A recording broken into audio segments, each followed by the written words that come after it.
Now let us take up third problem on holding company accounts. Okay, now let us look into the problem. From the following information, you are required to prepare consolidated balance sheet of P Company Limited and its subsidiary Q Company Limited as at 31/12/2006. Balance sheet date nodkoli 31/12/2006. So holding company is P Company and subsidiary company is Q Company. ಸರಿನಾ? ಈಗ adjustments ಒಂದು ಸರಿ ನೋಡ್ಕೊಂಬಿಡೋಣ. Bills payable of Q limited include rupees 30,000 due from P Company Limited. So Q Company bills payable includes the amount due from P Company ಅಂತ ಹೇಳ್ತಾ ಇದ್ದಾರೆ. ಅಂದರೆ this should be treated as inter company debt. ಒಂದು company ಇನ್ನೊಂದು ಕಂಪನಿಗೆ ಕೊಡಬೇಕಾಗಿರೋ ಹಣ ಇದೆ ಅಂತ ಹೇಳಿದಾಗ ಆಗ ಅದನ್ನು ನಾವೇನಂತ ಟ್ರೀಟ್ ಮಾಡಬೇಕು, ಇಂಟರ್ ಕಂಪನಿ ಡೆಟ್ ಅಂತ. Okay, first adjustment inter company debt. ಅದನ್ನು ಏನು ಮಾಡಬೇಕು ಅಂತ ಹೇಳಿದರೆ ನೋಡಿ, ಫಸ್ಟ್ ಅಡ್ಜಸ್ಟ್ಮೆಂಟಿಗೆ ಈ ಬಿಲ್ಸ್ ಪೇಯಬಲ್ನಲ್ಲೂ ಕೂಡ ಡಿಡಕ್ಟ್ ಮಾಡಬೇಕು. Amount is rupees 30,000 included in bills payable of Q Limited ಅಥವಾ Q Company. This amount has to be deducted from bills payable on the liability side. Then it is to be deducted from bills receivable on the asset side. Intercompany debt ಇದ್ದರೆ cancel ಆಗುತ್ತೆ. Okay, ಅವೆರಡರ ಮಧ್ಯೆ ಇರೋಂಥ debts ಒಬ್ಬರು ಕೊಡಬೇಕು ಇನ್ನೊಬ್ಬರು ತೊಗೊಳ್ಬೇಕು ಅಂತ ಇರುತ್ತಲ್ಲ, ಅಂಥ ಡೆಟ್ಸನ್ನೆಲ್ಲ ಕ್ಯಾನ್ಸಲ್ ಮಾಡಿಬಿಡಿ. ಓಕೆ, ಸೊ ಅದನ್ನು ಇಲ್ಲಿ ಇಂಟರ್ ಕಂಪನಿ ಡೆಟ್ ಅಂತ ತೊಗೊಳ್ತೀರಿ. Second one, sundry creditors of P Company Limited include rupees 50,000 due from Q Company Limited. Again it is an inter company debt. ಒಂದು ಕಂಪನಿ ತನ್ನ ಕ್ರೆಡಿಟಾರ್ಸಲ್ಲಿ ಬರ್ಕೊಂಡಿದೆ ಎಷ್ಟು, 50,000 ರೂಪೀಸ್ ಕೊಡಬೇಕು ಅಂತ. ಇನ್ನೊಂದು ಕಂಪನಿ ತನ್ನ ಡೆಟಾರ್ಸಲ್ಲಿ ಬರ್ಕೊಂಡಿದೆ ಆ ಕಂಪನಿಯಿಂದ ನಮಗೆ ಬರಬೇಕು ಅಂತ. ಸೊ ನಾವು ಕೊಡಬೇಕು ಅಥವಾ ನೀವು ತಗೊಳ್ಬೇಕು ಅಂತ ಇದ್ದಾಗ ನಾವೇನು ಮಾಡ್ಬೋದು, ಅದನ್ನು ಸೆಟ್ ಆಫ್ ಮಾಡ್ಬೋದು, ಕ್ಯಾನ್ಸಲ್ ಮಾಡಬೇಕು. Again second point, that is second adjustment, that is rupees 50,000 included in the creditors of P Limited, P Company Limited. This has to be deducted from creditors on the liability side and deduct from debtors on the asset side. Deduct from creditors and deduct from debtors. Okay, ಎರಡೂ ಕಂಪನಿಯ ಡೆಟಾರ್ಸನ್ನು add ಮಾಡ್ಕೊಳ್ಬೇಕು. Consolidated balance sheet ಮಾಡಿದ್ದೀರಲ್ಲ, ಗೊತ್ತಿದೆಯಲ್ಲ, ಎರಡೂ company ಡೆಟಾರ್ಸನ್ನು add ಮಾಡಿಕೊಂಡು ಅದರಲ್ಲಿ 50,000 deduct ಮಾಡಬೇಕು. ಹಾಗೆ ಎರಡೂ ಕಂಪನಿಯ ಕ್ರೆಡಿಟಾರ್ಸನ್ನು ಆ್ಯಡ್ ಮಾಡಿಕೊಂಡು ಅದರಲ್ಲಿ 50,000 ಡಿಡಕ್ಟ್ ಮಾಡಬೇಕು. Okay, third adjustment, on the date of purchase 1/1/2006 of 3,000 shares in Q Company Limited by P Company Limited, the balance sheet of Q Company Limited showed a general reserve of rupees 40,000 and surplus of rupees 20,000. Now in the third point, we are given the date of purchase, that is 1/1/2006. Now what is the date of balance sheet? 31/12/2006. So date of purchase ಕೊಟ್ಟಿದ್ದಾರೆ, closing date of the year, balance sheet date ಕೊಟ್ಟಿದ್ದಾರೆ. Balance sheet date is nothing but closing date, ಎರಡನ್ನೂ ಕೊಟ್ಟಿದ್ದಾರೆ. ನಾವು you can find out pre acquisition period and post acquisition period, that is one point. ಆ ದಿನ the P Company Limited has purchased 3,000 shares in Q Company Limited. Okay, so P Company is the holding company. ಗೊತ್ತಾಗಬೇಕದು ಯಾವುದು holding company ಯಾವುದು subsidiary ಅಂತ. P Company is purchasing the shares of Q Company. So P Company is the holding company and Q Company is the subsidiary company. Now it has purchased 3,000 shares. Okay, there are how many shares in Q company limited ನೋಡಿ 4 lakhs ಇದೆ. 4 lakhs ಕೆಳಗೆ ಇಲ್ಲಿ ಪಕ್ಕದಲ್ಲಿ ಏನು ಕೊಟ್ಟಿದ್ದಾರೆ, shares of rupees 100 each. 4 lakhs divided by 100 comes to 4000. 4000 shares ಇದೆ ಒಟ್ಟು ಎಲ್ಲಿ, ಕ್ಯೂ ಕಂಪನಿಯಲ್ಲಿ. Q company subsidiary company. Okay, ಆ 4000 ಶೇರ್ಸಲ್ಲಿ 3000 shares are purchased by the holding company. Okay, P company. So ಹಾಗಾಗಿ you have to determine the share of P company in the net assets of Q company. Okay, share of the holding company in the net assets of subsidiary company has to be determined, and you should also determine the share of the minority shareholders in the net assets of Q company. ಇದನ್ನು determine ಮಾಡ್ಕೊಳ್ಬೇಕು. First pre acquisition period, post acquisition period, ಆಮೇಲೆ share of P company and share of minority share holders, ಇದನ್ನು determine ಮಾಡ್ಕೊಳ್ಳಿ. ಆಮೇಲೆ ಅವ್ರೇನು ಹೇಳಿದ್ದಾರೆ ನೋಡಿ, on the date of purchase ಅಂತ ಶುರು ಮಾಡಿದ್ದಾರೆ. On the date of purchase the balance sheet of Q company limited showed a general reserve of rupees 40,000 and surplus of rupees 20,000. So on the date of purchase there was a reserve and also P&L account balance. ಏನಂತ treat ಮಾಡ್ತೀರಿ ಇದನ್ನು? Pre acquisition reserve, pre acquisition profits. ಅರ್ಥ ಆಗುತ್ತಲ್ಲ? Date of ಪರ್ಚೇಸಲ್ಲಿ ಅಥವಾ beginning ಡೇಟ್ನಲ್ಲಿ, beginning date of the ಇಯರಲ್ಲಿ ಏನೇ ಬ್ಯಾಲೆನ್ಸ್ ಇದ್ದರೂ ಕೂಡ ರಿಸರ್ವ್ ಮತ್ತು P&L ಅಕೌಂಟನ್ನು ನಾವೇನಂತ ತೊಗೊಳ್ಬೇಕು? ಪ್ರೀ ಎಕ್ವಿಸಿಷನ್ ಅಂತ ತೊಗೊಳ್ಬೇಕು. ಯಾಕಂದರೆ date of purchase falls in the pre acquisition period. Okay, so ಈಗ ಒಂದೊಂದಾಗೆ ಡಿಟರ್ಮೈನ್ ಮಾಡೋಣ. ನಾವು first of all we start with the share of P company limited and minority shareholders.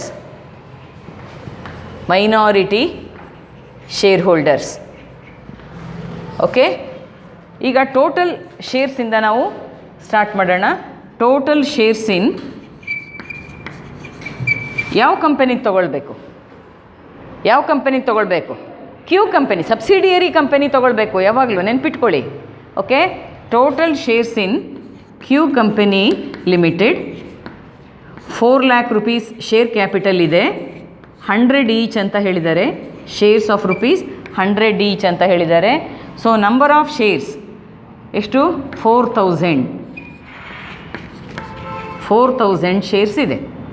ಈ 4,000 ಶೇರ್ಸಲ್ಲಿ P company limited purchased 3,000 shares. 3,000 shares out of 4,000 shares. ಸರಿನಾ? 3,000 shares are purchased out of 4,000 shares. So their share is 3/4. Okay? Now, the remaining 1,000 shares are purchased by the minority shareholders, outside shareholders, that is the shareholders other than P company. P company ಬಿಟ್ಟು ಬೇರೆ share holders ಯಾರ್ಯಾರಿದ್ದಾರೆ ಅವರನ್ನು ನಾವು minority share holders ಅಂತ ಕರಿತೀವಿ. So minority share holders have purchased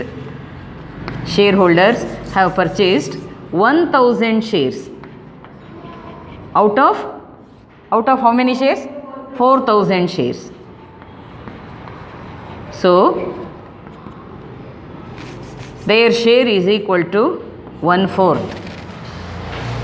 Sarina? Share of P company is 3/4. Share of minority shareholders is 1/4. ಇದನ್ನು 3/4 majority interest calculate ಮಾಡಬೇಕಾದ್ರೆ ತಗೊಳ್ತೀವಿ. Majority interest ಅಂದ್ರೇನು? Share of P company in the net assets of Q company. Okay, minority interest calculate ಮಾಡಬೇಕಾದ್ರೆ 1/4 ತಗೊಳ್ಬೇಕು. That is the share of minority share holders in the net assets of Q company. ಸರಿನಾ? Q company net ಅಸೆಟ್ಸನ್ನು ಇವರಿಬ್ಬರು ಮಧ್ಯದಲ್ಲಿ ಹಂಚಬೇಕಾಗತ್ತೆ. Okay, ಇವರಿಬ್ಬರು ಕೂಡ share holders ಆ ಕಂಪನಿಗೆ. ಹಾಗಾಗಿ ನೆಕ್ಸ್ಟ್ ಏನು ಕ್ಯಾಲ್ಕುಲೇಟ್ ಮಾಡಬೇಕೀಗ? Pre acquisition period and post acquisition period. Pre and post acquisition period. Acquisition ಅಂದರೆ ಪರ್ಚೇಸ್ ಅಂತ ಅರ್ಥ. acquiring, acquisition. ಓಕೆ, ಮಧ್ಯದಲ್ಲಿ ಡೇಟ್ ಆಫ್ ಪರ್ಚೇಸ್ ಬರ್ಕೊಳ್ಳಿ. Date of purchase or date of acquisition. Here beginning date of the year, beginning date of the year, closing date of the year. Okay, date of purchase is given on 1/1/2006. correct ಅಲ್ಲ? Point number 3 ನೋಡ್ಕೊಳ್ಳಿ, ಗೊತ್ತಾಗುತ್ತೆ. And closing date is nothing but balance sheet date. Balance sheet date is 31/12/2006. So ಇಲ್ಲಿಂದ ಒಂದು ವರ್ಷ ಹಿಂದೆ ಹೋದರೆ ನಿಮಗೆ beginning date ಸಿಕ್ಕುತ್ತೆ. 1/1/2006. ಕರೆಕ್ಟಾ? ನೋಡಿ, ಇಲ್ಲಿಂದ ಇಲ್ಲಿಗೆ 12 months ಗ್ಯಾಪ್ ಇರಬೇಕು. Okay, 1 year. ಓಕೆ, ಈಗ from the date of purchase, that is from the beginning date up to the date of purchase is considered as pre-acquisition period, and after the date of acquisition the period is considered as post-acquisition period.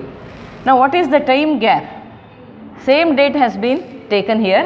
So ಇಲ್ಲಿ ಅಂದರೆ shares are purchased by P company on the beginning date itself. Beginning ಡೇಟ್ನಲ್ಲೇ ಶೇರ್ಸನ್ನು purchase ಮಾಡಿಬಿಟ್ಟಿದೆ. ಹಾಗಾಗಿ beginning date ಮತ್ತು date of purchase ಒಂದೇ ಆಗಿದೆ. No time gap. Okay, ಹಾಗಾಗಿ pre acquisition period is nil, no time gap. Okay, ಹಾಗಾಗಿ ಅದನ್ನು ನಾವು ನಿಲ್ ಅಂತ ತಗೊಳ್ತೀವಿ. Now there is a gap of 12 months. Now this 12 months gap is taken as the post acquisition period. ಸರಿನಾ? ಈ 12 ಮಂತ್ಸಲ್ಲಿ ಏನಾದರೂ reserve create ಮಾಡಿದರೆ ಅದು ಪೋಸ್ಟ್ ಅಕ್ವಿಸಿಷನ್ ರಿಸರ್ವ್ ಆಗುತ್ತೆ, ಅಥವಾ ಈ 12 ಮಂತ್ಸಲ್ಲಿ ಏನಾದರೂ ಪ್ರಾಫಿಟ್ ಮಾಡಿದರೆ ಅದು ಪೋಸ್ಟ್ ಅಕ್ವಿಸಿಷನ್ ಪ್ರಾಫಿಟ್ ಆಗುತ್ತೆ. ಓಕೆ, ಈ ಡೇಟನ್ನು ನಾವು ಪ್ರೀ ಅಕ್ವಿಸಿಷನ್ ಪೀರಿಯಡ್ಗೆ ಸೇರಿಸ್ಕೊಳ್ತೀವಿ. Okay, this date falls in pre acquisition period. ಈಗ ನೆಕ್ಸ್ಟ್ ಅಡ್ಜಸ್ಟ್ಮೆಂಟ್ ಏನು ಮಾಡಬೇಕು? You have to calculate the pre acquisition reserves and post acquisition reserves. Okay, pre acquisition reserves ಯಾವ ಕಂಪನಿ ತಗೊಳ್ಬೇಕು? Of subsidiary company, Q company.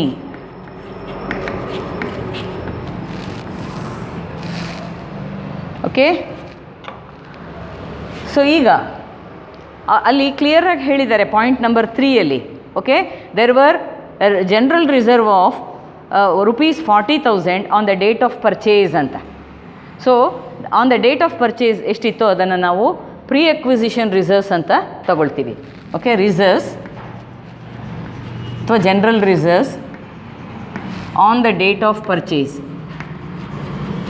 On the date of purchase within bracket 1/1/2006. Okay, this is how much? Rupees 40,000. This is taken as pre-acquisition reserve. Next, post-acquisition reserves. Post-acquisition reserves of Q Company Limited. How do you calculate post-acquisition reserve? Total reserves of Q company as per balance sheet, okay, minus pre-acquisition reserves. Total reserves ಅಲ್ಲಿ pre-acquisition reserve ತೆಗೆದ್ರೆ ಉಳಿದಿರೋದು post-acquisition reserve ಆಗಿರುತ್ತೆ. So total reserves of Q company as per balance sheet minus pre-acquisition reserves. Okay, so total how much? Q company column ನೋಡ್ಕೊಳ್ಳಿ. Reserves, general reserve, capital reserve ತಗೊಳ್ಬಾರ್ದು. 1 lakh, 1 lakh minus pre acquisition reserve ಎಷ್ಟು ಬಂದಿದೆ? 40,000. So that comes to rupees 60,000. This is okay, this is post acquisition reserve, post acquisition reserves. Okay, next Pre-acquisition profits of Q company. Pre-acquisition profits of Q company. Ili again third point, in the third point it is given that on the date of purchase there was a surplus of rupees 20,000. surplus ಅಂದರೆ profits ತಾನೆ, surplus of rupees 20,000 ಅಂತ ಹೇಳಿದ್ದಾರೆ. So profits or surplus on the date of purchase should be taken as pre acquisition profits. ಅರ್ಥ ಆಯ್ತಲ್ಲ? So surplus on the date of purchase, ಯಾವಾಗಲೂ date of purchase pre acquisition ಪೀರಿಯಡಿಗೆ ಬರುತ್ತೆ. ಹಾಗಾಗಿ ಈ ದಿನ ಯಾವುದೇ ರಿಸರ್ವ್ಸ್ ಇದ್ದರೂ ಯಾವುದೇ ಸರ್ಪ್ಲಸ್ ಇದ್ದರೂ ಕೂಡ ಅದನ್ನು ಪ್ರೀ ಎಕ್ವಿಸಿಷನ್ ಅಂತ ತಗೊಳ್ಬೇಕು. Okay, so that is equal to 20,000. This is pre-acquisition reserve. Next is pre-acquisition profits. Sorry, post-acquisition profits of Q company.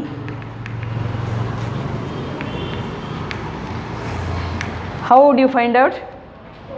Total profits of Q company as per balance sheet minus pre-acquisition profits. Total profits ಅಲ್ಲಿ pre-acquisition profits ಅನ್ನು ತೆಗಿಬೇಕು. Total P&L account balance of Q company as per balance sheet minus pre-acquisition profits. Okay, total P&L account balance how much? 50,000 minus 20,000, that comes to rupees 30,000. What is this? Post acquisition profits.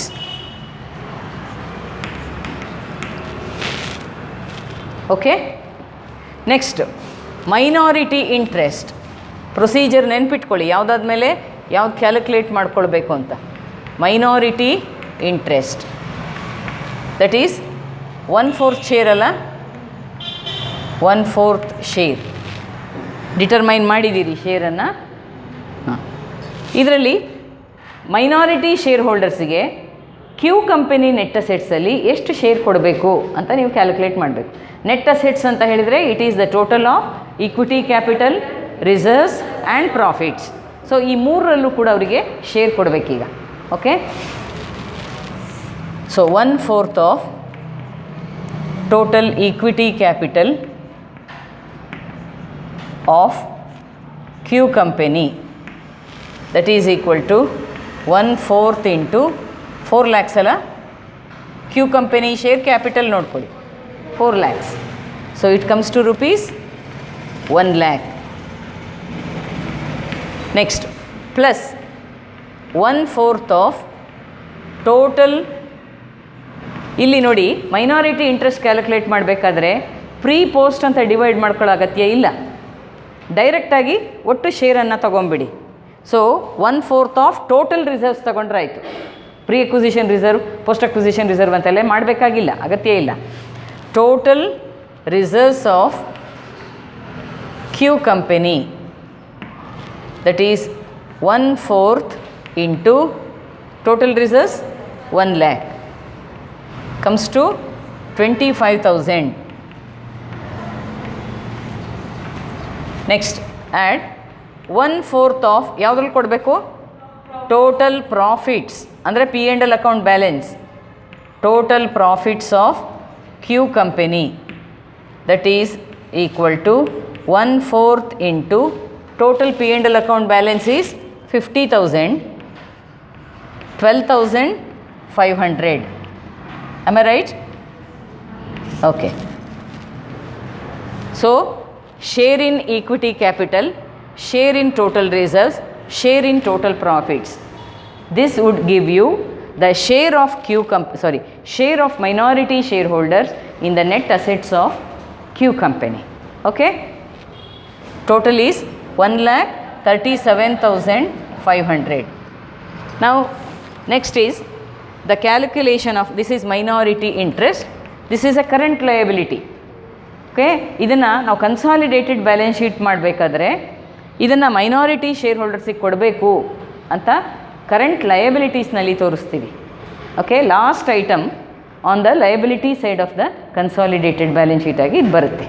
Okay, next is majority interest.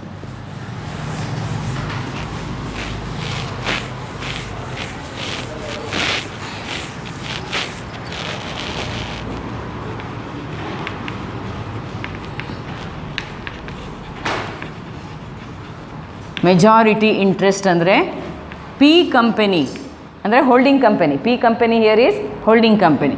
P companies share in the net assets of Q company ಎಷ್ಟಿದೆ? 3/4. Okay, so provide for 2 columns. ಇಲ್ಲಿ items ಬರ್ಕೊಳ್ಳಿ, ಇಲ್ಲಿ treatment, accounting ಟ್ರೀಟ್ಮೆಂಟನ್ನು ಬರ್ಕೊಳ್ಳಿ. Okay, accounting treatment.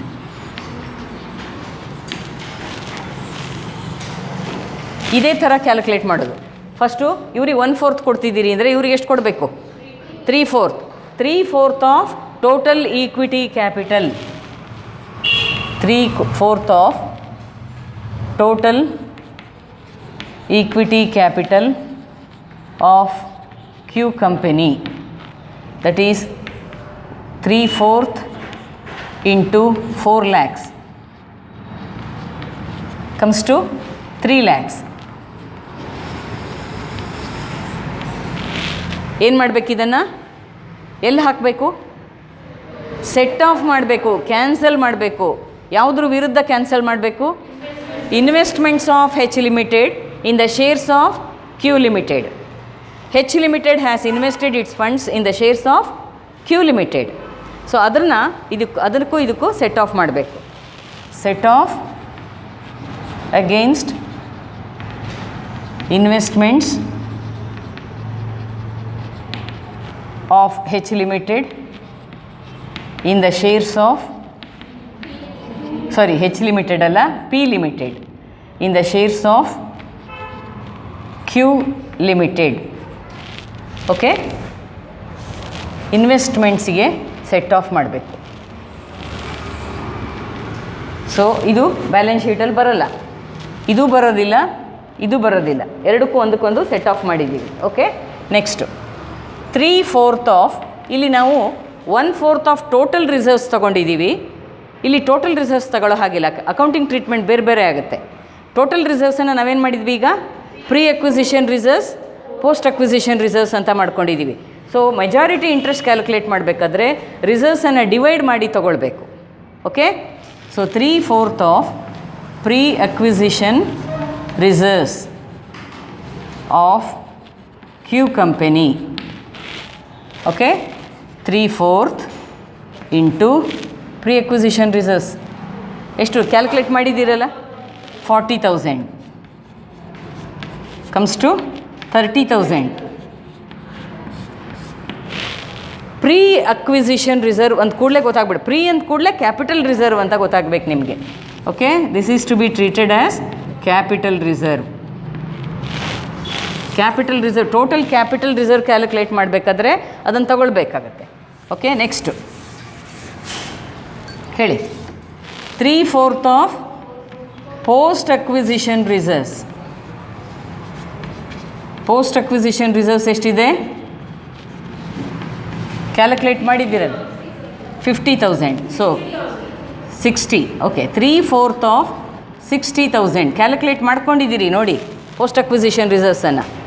ಅದರಲ್ಲಿ 3/4 ತಗೊಳ್ಳಿ, 45,000 ಅಲ್ಲ? 45,000.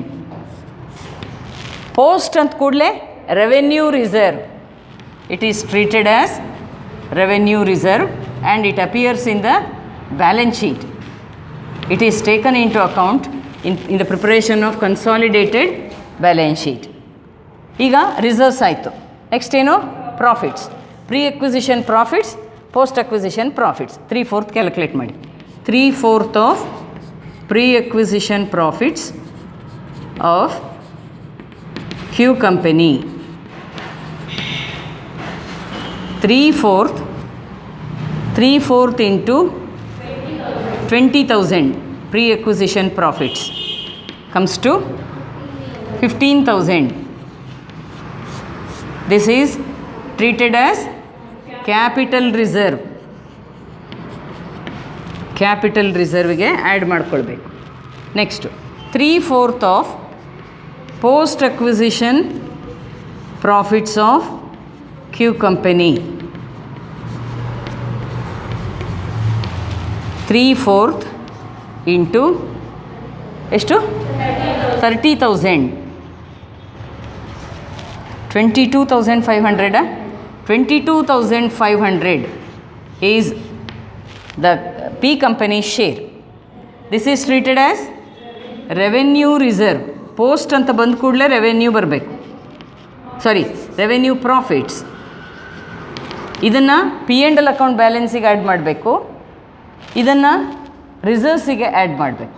Revenue okay, revenue ಮಾತ್ರ ಬ್ಯಾಲೆನ್ಸ್ ಶೀಟಲ್ಲಿ ಬರುತ್ತೆ, ಕ್ಯಾಪಿಟಲ್ ರಿಸರ್ವ್ ಬರಲ್ಲ. ಓಕೆ, ನೆಕ್ಸ್ಟ್ ಏನು ಮಾಡಬೇಕು? Cost of control or capital reserve has to be calculated. ಯಾವ್ಯಾವುದನ್ನು ಕಂಪೇರ್ ಮಾಡಬೇಕು? Purchase price of shares purchased. How many shares are purchased by P company? 3,000 shares. P company ಎಷ್ಟು ಶೇರ್ಸನ್ನು purchase ಮಾಡಿದೆ? 3,000 ಶೇರ್ಸನ್ನು. ಈ 3,000ಗೆ 3,000 ಶೇರ್ಸನ್ನು purchase ಮಾಡಲಿಕ್ಕೆ ಎಷ್ಟು ಪರ್ಚೇಸ್ ಪ್ರೈಸ್ ಕೊಟ್ಟಿದ್ದಾರೆ? ಅದು ಎಲ್ಲಿ ಸಿಗುತ್ತೆ ನಮಗೆ? Investments of H limited. Investments H limited balance sheet ನೋಡಿ. As per H limited balance sheet investments in the shares of Q company ಅಂತ ಇರುತ್ತೆ. ಎಷ್ಟು ಕೊಟ್ಟಿದ್ದಾರೆ? 3,60,000 rupees. ಅದು ಪರ್ಚೇಸ್ ಪ್ರೈಸ್. ಪರ್ಚೇಸ್ ಪ್ರೈಸನ್ನು ಇನ್ವೆಸ್ಟ್ಮೆಂಟ್ಸ್ ನೋಡಿಕೊಂಡು ತೊಗೊಳ್ಬೇಕು. Purchase price minus paid up value of 3,000 shares. ಅರ್ಥ ಆಗುತ್ತಲ್ಲ? ಪೇಯ್ಡ್ ಅಪ್ ವ್ಯಾಲ್ಯೂ ಅಂದರೆ ₹100 ಈಚ್ ಅಂತ ಹೇಳಿದೆ. Shares of ₹100 each. 3,000 shares into ₹100 comes to 3 lakhs. 3 lakhs worth of ಶೇರ್ಸಿಗೆ ಹೀಗೆ ಅರ್ಥ ಮಾಡ್ಕೊಳ್ಬೇಕು ಇದನ್ನು. 3 lakhs ವರ್ತ್ ಆಫ್ ಶೇರ್ಸ್, ಅದರ real worth 3 lakhs, but we have paid 3,60,000 purchase price. Okay, so we have paid 60,000 in excess. So this excess amount paid by the purchasing company, that is holding company, is termed as cost of control. ಅರ್ಥ ಆಗುತ್ತಲ್ಲ? ಹೀಗೆ ಮಾಡಬೇಕು. Cost of control or capital reserve. ಇದರಲ್ಲಿ ಯಾವ್ದು ಬರುತ್ತೆ ಅಂತ ನಾವು calculate ಮಾಡಿ ನೋಡಬೇಕು. Okay, purchase price of 3,000 shares. ಯಾಕೆ 3,000 ಶೇರ್ಸ್ ಅಂತ ಗೊತ್ತಾಯ್ತಲ್ಲ? ಪರ್ಚೇಸ್ ಮಾಡಿರೋದು ನೋಡಬೇಕು ಎಷ್ಟು ಶೇರ್ಸನ್ನು ಅಂತ. 4,000 ಶೇರ್ಸ್ ಇದೆ ಕ್ಯೂ ಕಂಪನಿಯಲ್ಲಿ. There is a total of 4,000 shares. ನೀವಿಲ್ಲಿ ತಗೊಳ್ಬೇಕಾದ್ರೆ 4,000 ಶೇರ್ಸ್ ತೊಗೊಳ್ಬಾರ್ದು. ಅವ್ರು ಪರ್ಚೇಸ್ ಮಾಡಿರೋದು ಎಷ್ಟು? P company 3,000 shares. 3,000 ಶೇರ್ಸಿಗೆ ಎಷ್ಟು ಕೊಟ್ಟಿದೆ ಅಂತ ನೋಡ್ಕೊಳ್ಬೇಕು. ಅರ್ಥ ಆಯ್ತಲ್ಲ? ಸೊ ಇದು ಆ್ಯಸ್ ಪರ್ ಇದೆಲ್ಲಿ ಸಿಕ್ಕತ್ತೆ ನಮಗೆ? As per investments of H limited. H limited balance sheet ಅಂತ ಬರ್ಕೊಳ್ಳಿ. ಪಿ ಲಿಮಿಟೆಡ್, ಹೆಚ್ ಲಿಮಿಟೆಡ್ ಅಂತಲೇ ಬರುತ್ತೆ. P limited balance sheet minus paid up value of 3,000 shares of Q limited. Q limited ಶೇರ್ಸನ್ನು P limited purchase ಮಾಡಿದೆ, ಸರಿನಾ? ಹಾಗಾಗಿ ಇಲ್ಲಿ ಅಥವಾ ಕ್ಯೂ ಲಿಮಿಟೆಡ್ ಅನ್ನೋದನ್ನು ಬಿಟ್ಟುಬಿಡಿ, 3,000 ಶೇರ್ಸ್ ಅಂತ ಆಫ್ ಸಬ್ಸಿಡಿಯರಿ ಕಂಪನಿಯಿಂದ ಬರಿಬೋದು. ನಿಮಗೆ ಹೇಗೆ ಅನುಕೂಲನೋ ಆ ಥರ ಬರ್ಕೊಳ್ಳಿ.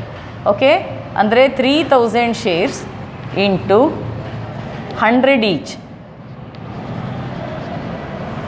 ಓಕೆ, ಈಗ ಇಲ್ಲಿ ಪಿ ಲಿಮಿಟೆಡ್ ಬ್ಯಾಲೆನ್ಸ್ ಶೀಟನ್ನು ನೋಡ್ಕೊಳ್ಳಿ. 3,60,000 ಇದೆ, minus 3,000 into 100 comes to 3 lakhs. So 60,000 excess amount paid. Excess amount paid ಇದ್ದಾಗ that should be treated as cost of control. ಇದು ಪರ್ಚೇಸ್ ಪ್ರೈಸ್ ಜಾಸ್ತಿ ಇದ್ದು ಪೇಯ್ಡ್ ಅಪ್ ವ್ಯಾಲ್ಯೂ ಕಡಿಮೆ ಇದ್ದರೆ ಡಿಫ್ರೆನ್ಸನ್ನು ನಾವು ಕಾಸ್ಟ್ ಆಫ್ ಕಂಟ್ರೋಲ್ ಅಂತ ತಗೊಳ್ತೀವಿ. ಪೇಯ್ಡ್ ಅಪ್ ವ್ಯಾಲ್ಯೂ ಜಾಸ್ತಿ ಇದ್ದು ಪರ್ಚೇಸ್ ಪ್ರೈಸ್ ಕಡಿಮೆ ಇದ್ದರೆ ಅದನ್ನು ನಾವು ಕ್ಯಾಪಿಟಲ್ ರಿಸರ್ವ್ ಅಂತ ತಗೊಳ್ಬೇಕಾಗುತ್ತೆ. Okay, so 6000 is the cost of control. 60,000. Now find out total goodwill of the group. Total goodwill of the group. Group ಅಂದರೆ both P company and Q company ಎರಡೂ ಸೇರಿ ಒಟ್ಟು ಗುಡ್ವಿಲ್ ಎಷ್ಟಿದೆ ಅಂತ ನೋಡಬೇಕು. ಇಲ್ಲಿ ನೆನ್ಪಿಟ್ಕೊಳ್ಳಿ, first cost of control is treated as goodwill, ಇದನ್ನು ತಗೊಳ್ಬೇಕು. ಅದಾದಮೇಲೆ ಇಲ್ಲೇನಾದರೂ ಗುಡ್ವಿಲ್ ಇದೆಯಾ ನೋಡಬೇಕು. ಮೆಜಾರಿಟಿ ಇಂಟ್ರೆಸ್ಟಲ್ಲಿ ಟ್ರೀಟ್ಮೆಂಟ್ ಕಾಲಮ್ ನೋಡಬೇಕು. ಓಕೆ, ಇಲ್ಲೇನಾದರೂ ಗುಡ್ವಿಲ್ ಇದ್ದರೆ ತಗೊಳ್ಬೇಕು, ಇಲ್ಲಾಂದರೆ ಬಿಟ್ಬಿಡಿ. ಆಮೇಲೆ ಎರಡೂ ಕಂಪನಿಯ ಬ್ಯಾಲೆನ್ಸ್ ಶೀಟಲ್ಲಿ ನೋಡಬೇಕು. ಬ್ಯಾಲೆನ್ಸ್ ಶೀಟ್ ಅಸೆಟ್ ಸೈಡಲ್ಲಿರುತ್ತೆ, ಗುಡ್ವಿಲ್ ಇದ್ದರೆ ಅದನ್ನು ನೋಡ್ಕೊಳ್ಬೇಕು. ಅದು ಅಲ್ಲೇನಾದರೂ ಇದ್ದರೆ ಅದನ್ನು ತಗೊಳ್ಬೇಕು. ಓಕೆ, ಈಗ first we will start with cost of control. Cost of control as above ₹60,000. ಇಲ್ಲಿ ಮೆಜಾರಿಟಿ ಇಂಟ್ರೆಸ್ಟಲ್ಲಿ ಗುಡ್ವಿಲ್ ಏನೂ ಇಲ್ಲ, ನೋಡ್ಕೊಂಬಿಡಿ. ಓಕೆ, ಬ್ಯಾಲೆನ್ಸ್ ಶೀಟ್ ನೋಡಿ ಇದೆಯಾ? ಬ್ಯಾಲೆನ್ಸ್ ಶೀಟಲ್ಲಿ goodwill of P company 2 lakhs, Q company 50,000. Goodwill as per P companies balance sheet 2 lakhs. Goodwill as per Q companies balance sheet 50,000. Total goodwill 3,10,000. Okay? Total goodwill of the group. Next, calculate total capital reserve of the group.